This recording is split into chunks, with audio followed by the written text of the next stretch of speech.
माहूर तालुक्यातील पैनगंगा नदी पात्रावर अतिदुर्गम भागात असलेल्या मौजे सायफळ वाळू घाटावरून वाळू चोरी करण्याचा प्रयत्न सुरू असून खोदलेला वाळू घाट बुजवून वाळू चोरी करण्याचा प्रयत्न होत असल्याची माहिती मिळाल्याने सहाय्यक जिल्हाधिकारी मेघना कावली, तहसीलदार किशोर यादव यांच्या आदेशाने नायब तहसीलदार कैलास जेठे यांनी अर्ध्या रात्रीला जाऊन पोलीस बंदोबस्तात तो वादग्रस्त सायफळ घाट खोदून काढल्याने पुन्हा एकदा त्यांच्या धडक कारवाईची वाळू तस्करांनी धास्ती घेतल्याचे दिसत आहे। गेल्या आठवड्याभरापासून तहसीलदार किशोर यादव यांच्या आदेशाने पथक प्रमुख डॉक्टर राजकुमार राठोड, कैलास जेठे यांनी तालुक्यातील पैनगंगा नदी पात्रावर असलेले अधिकृत व अनधिकृत सर्वच वाळू घाटावरील रस्त्यावर जेसीबी द्वारे मोठे खंदक खोदणे सुरू केले असून वाळू तस्करीवर आळा घालण्यासाठी दिवस रात्र प्रयत्न करीत असताना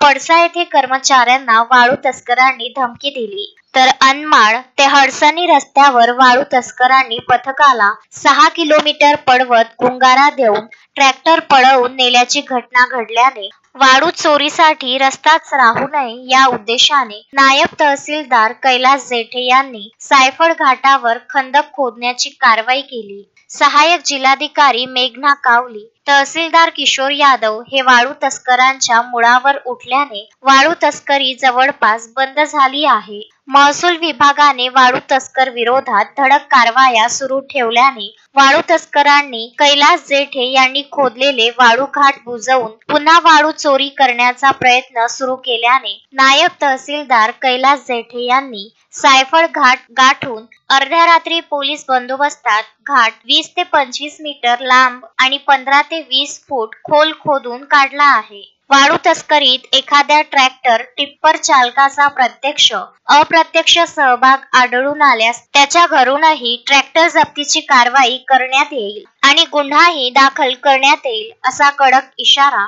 तहसीलदार किशोर यादव, नायब तहसीलदार डॉक्टर राजकुमार राठोड, नायब तहसीलदार कैलास जेठे यांनी दिला आहे। यावेळी सोबत पोलीस पाटील हेमंत गावंडे, सहाय्यक पोलीस उपनिरीक्षक संजीवन त्र्यंबक सानप, होमगार्ड पुरुषोत्तम निवारे, वसीम पठाण आदी उपस्थित होते। संजय घोगरे, विदर्भ न्यूज, माहूर।